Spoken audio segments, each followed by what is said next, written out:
Hey guys, welcome to part 12, where we're going to be checking out the global tab inside of Serum. I will exclude the unison section of it for this part because it's so deep it needs its own video.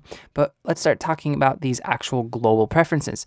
Under the tab global, you'll see where it says preferences. Now these are all things that would truly be global, where in that every time you open Serum, they would remain the same. So you can have your piano keys hidden. You can turn off the pro tooltips that kind of pop up, these little things that you see appearing. Those are all things that are just your own personal preference. Now these oscillator settings, these are kind of cool. So this 1x draft is a lo-fi setting. It's not going to do a whole lot with the sound that doesn't have a filter or really anything going on, but it is in beta technically. I guess Steve's going to add a much more intricate version of a lo-fi engine, so it's going to be like a hi-fi lo-fi, if that makes any sense. And then this 2x, these stands for the oversampling. So 2x by default is the oversampling amount in Serum, and it's pretty good.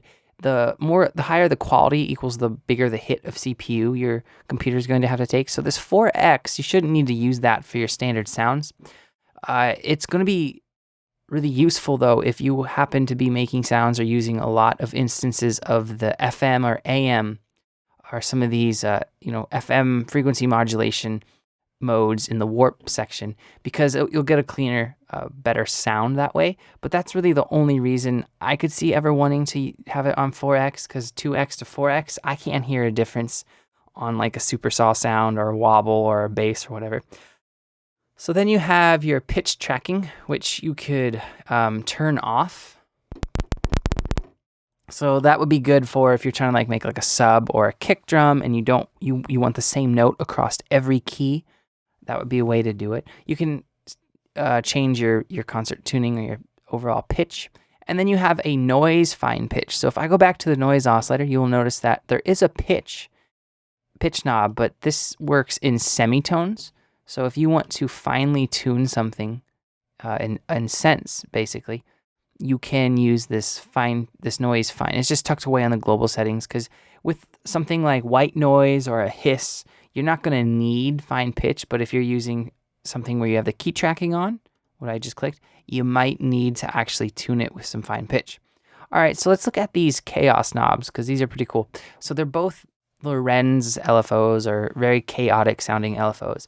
Now, typically, just to kind of recap here, there are 3 ways to add a modulation source in Serum. You can drag and drop. You can right-click on a destination, like so, and click the mod source in. Or you can go to your matrix. Well, with these chaos LFOs, you have to turn them on either in the matrix or by right-clicking. So they're not active by default. They have no effect on the sound until you assign a modulation form. So let's actually do that. I'm going to assign Chaos 1 real quick to my coarse pitch of oscillator A.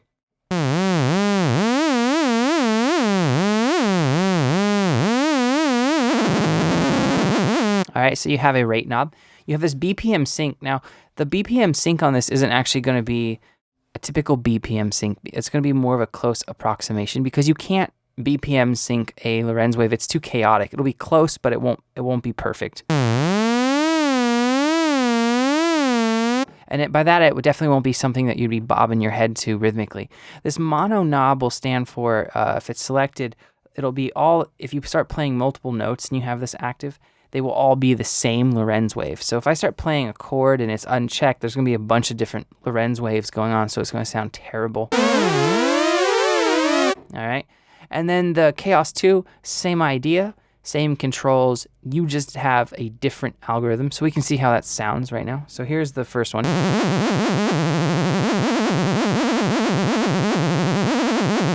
right, and I'll make the rates the same. So let me BPM sync it. So we'll do 1 bar here.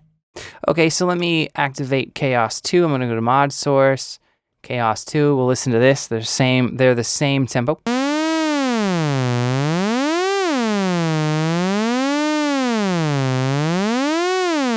All right, so there that is. So that pretty much sums up the Chaos engine, the preferences, and the oscillator settings. The only other thing would be this section at the very bottom right of the Globals tab, and that's just the little, kind of looks like a computer fan, I guess, which is cute. They have the build and the date of that build. So if you're ever curious, if you start using Serum and like 3 months go by, and maybe a good reminder that you might need to update it. So, all right, in the next section, we'll be discussing this Unison engine.